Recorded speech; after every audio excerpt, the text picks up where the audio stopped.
น้องมวลญาติเรียกวัดสตือขอสาธกน้อมนำคำเล่าลือว่าวัดนี้มีชื่อมาหลายชั่วคนวัดสตือชื่อนี้มีประวัติได้อุบัติมีมานาชงนเป็นวัดเก่าเล่าแก่แน่พิกลอยู่ตอนบนเหนือวัดปัจจุบันมีไม้ใหญ่ได้ชื่อสตือต้น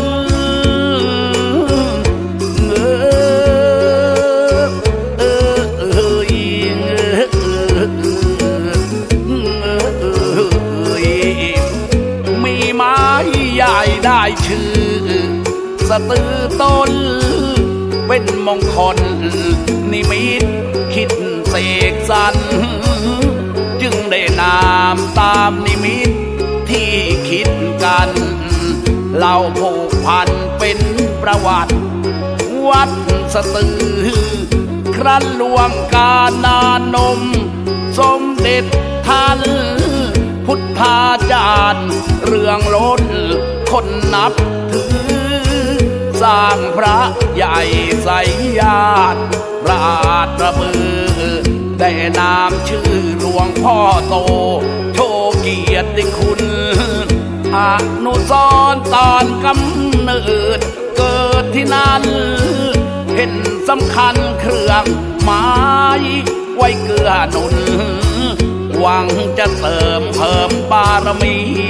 ที่เป็นบุญจึงลงทุนสร้างพระใหญ่ไว้หลายองค์ครั้นต่อมาวัดสตือได้รื้อย้ายมาตั้งใหม่ใกล้องค์พระดังประสงค์แล้วเปลี่ยนชื่อคือน้ำตามจำนงหมายเจาะจงตรงว่าวัดท่างามวัดท่างามอีกน้ำหนึ่งวัดท่าหลวง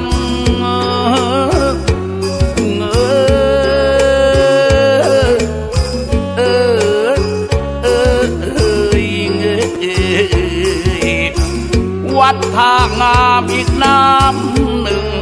วัดท่าหลวงชนทั้งปวงต่างรู้ดีมิไหลหลงเป็นประวัติองค์กษัตริย์บรมวงศ์พุทธเจ้าหลวงพระองค์ทรงผ่านมาจึงแวะไหว้พระไสยญาติกราบบาทพระประสาทะขอพระไทยใครศึกษาท่านสมภารจารึกเปลี่ยนชื่อมางามสง่าท่าหลวงปวงชนรู้ดีเรียกหมุนเวียนเปลี่ยนไปไม่มั่นคงเจตจำนงพันแปรแต่ศักดิ์ศรีปัจจุบันใช้ชื่อสตือนี้อีกทีนับว่าดีเป็นนิมิตนะมงคลนามอารามพบทรจนามามากโคสมเด็จโตมรณะพระสยามอนุสรณ์วัดสตือที่เลือนามว่าคล้อยตามนามมงคลตามสุนทรมีประวัติชี้ชัดของวัดสตือมงคลชื่อต่างยอมรับอนุสรณ์ประชาราษฎร์ต่างรู้ดีตามสุนทรเรื่องเก่าก่อนมีประวัติชี้ชัดมาชาวพุทธทุกท่านยิ่งชายอย่าได้มองเมินเลย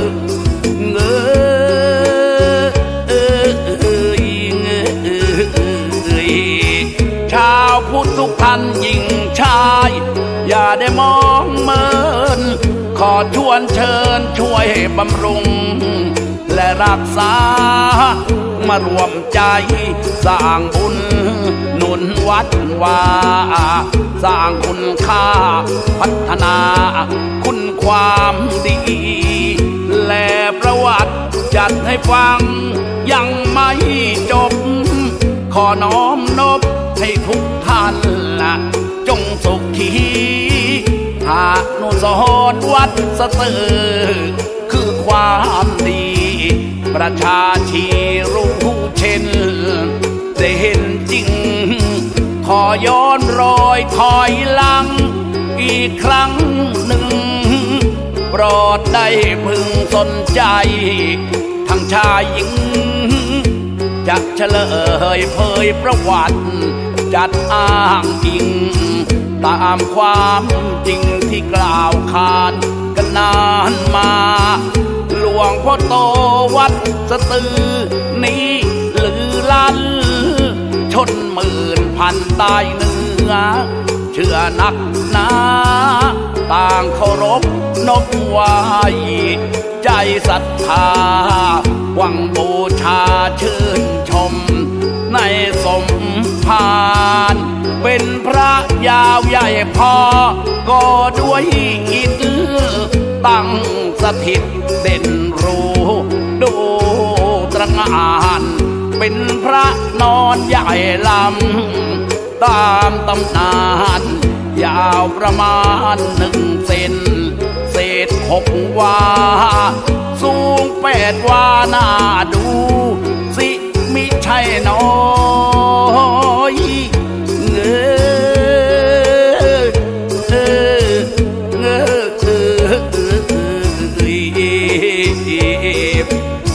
สูง8 วาน่าดูสิมิใช่น้อยกว้างนิดหน่อย18 ศอกขอบอกว่ายาวที่สุดในประเทศเขตพาราเป็นบุญตาของพวกเราเฝ้าคอยชมใช้เวลา2 ปีที่สร้างกองเงย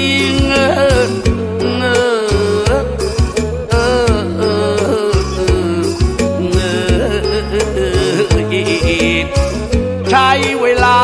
2 ปีที่สร้างก่อจึงเติมต่อเรียบร้อยค่อยเสร็จสมพศ2413ยามอุดมจึงได้ชมบูชาพระไสยญาติล่วงเวลา50 ปีที่ผ่านพ้นต่างขาดคนบูรณะหน้าอนาถคงชรอยปล่อยปละพระไสยญาติจึงได้ขาดผู้เลี้ยวแลแย่เสียนานลุดีที่ปีศกถึง65เง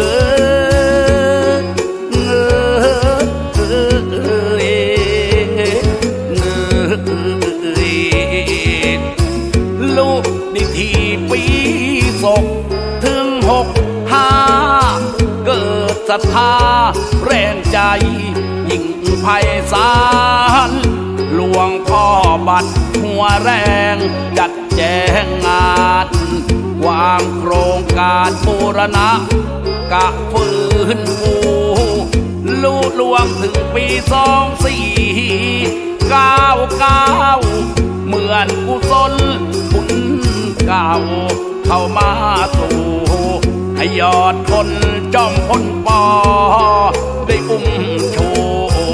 ดวงจิตคู่กับยอดหญิงมิงภรรยาช่วยกันปูชิดแล้วก็ปิดทองเดือน12วันเสาร์จิตอาสาเกิดเลื่อมใสใจคิดจิตศรัทธาพนาทานพัฒนามาเนิ่นนาน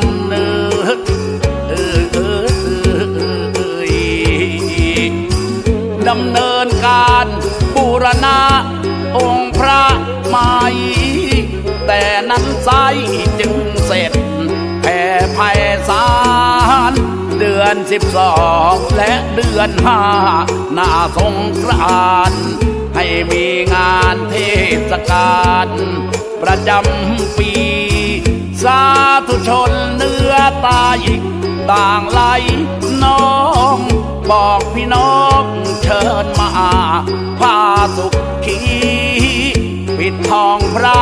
องค์ใหญ่นับว่าดีทำบุญวันนี้เป็นคุณหนุนตัวเราทำความดีมีสุขทุกหมดสิ้นได้ยนต์ยินวัดสตือเป็นชื่อเก่ามาพิสูจน์วัดบุญต้นทุนเราอย่าเชื่อเขามาพิสูจน์ด้วยตัวเอง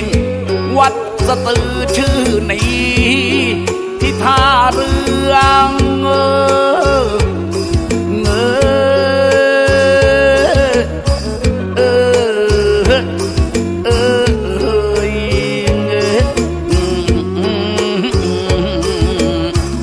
วัดสตือชื่อนี้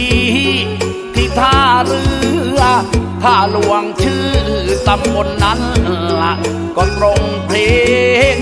อยุธยากรุงเก่าของเราเองฟังเสียงเพลงเกิดศรัทธามาทันทีมาสร้างบุญหนุนพระศาสนา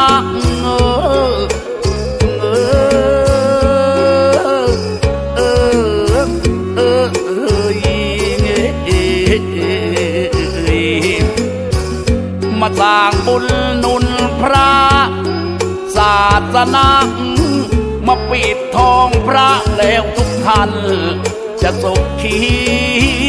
บุญจะช่วยให้พวกท่านนั้นโชคดีมาวันนี้มาเที่ยววัดดีที่วัดสตือ